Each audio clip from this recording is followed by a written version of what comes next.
प्रधानमंत्री नरेंद्र मोदी शनिवार को विज्ञान भवन में पहली अखिल भारतीय जिला कानून सेवा प्राधिकरण बैठक के उद्घाटन सत्र में हिस्सा लेने पहुंचे। इस मौके पर भारत के मुख्य न्यायाधीश एन.वी. रमन्ना और केंद्रीय कानून मंत्री किरण रिजिजू भी मौजूद रहे। इस बैठक में पीएम मोदी ने कहा, ये समय हमारी आजादी का अमृत काल का समय है। ये समय उन संकल्पों का समय है जो अगले 25 वर्षों में देश को नई ऊंचाई पर ले जाएंगे। देश की इस अमृत यात्रा में व्यापार करने में आसानी और जीवन में आसानी की तरह ही न्याय की आसानी भी उतनी ही जरूरी है। उन्होंने कहा, किसी भी समाज के लिए न्याय प्रणाली तक पहुंच जितनी जरूरी है उतनी ही जरूरी न्याय वितरण प्रणाली भी है। इसमें एक अहम योगदान न्यायिक अवसंरचना का भी होता है। पिछले 8 सालों में देश के न्यायिक अवसंरचना को मजबूत करने के लिए तेज गति से काम हुआ है।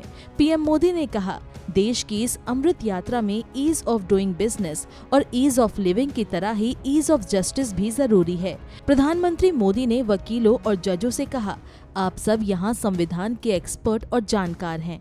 हमारे संविधान के आर्टिकल 39A जो directive principle of state policy के अंतर्गत आता है, उसने लीगल एड को बहुत प्राथमिकता दी है।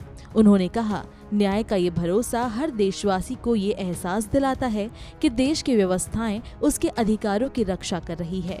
इसी सोच के साथ देश ने नेशनल लीगल सर्विस अथॉरिटी की स्थापना भी की है, ताकि कमजोर से कमजोर व्यक्ति को भी न्याय का अधिकार मिल सके।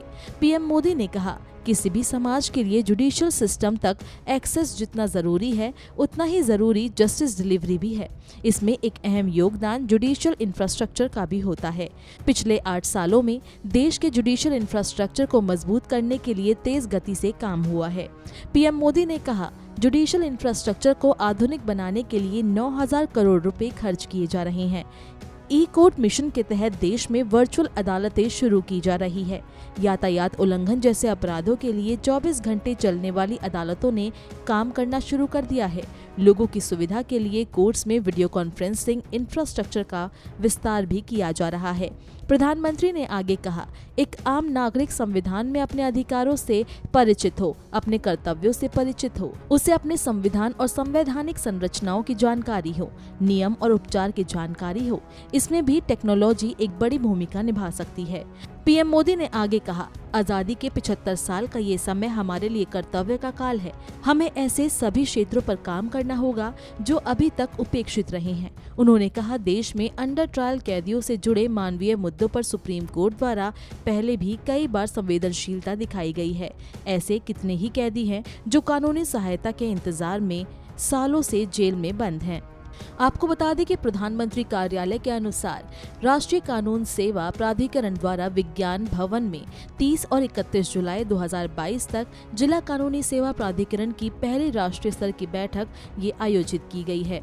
देश में कुल 676 जिला विधिक सेवा प्राधिकरण हैं। वे जिला न्यायाधीश के नेतृत्व में होते हैं, जो प्राधिकरण के अध्यक्ष के रूप में कार्य करते हैं।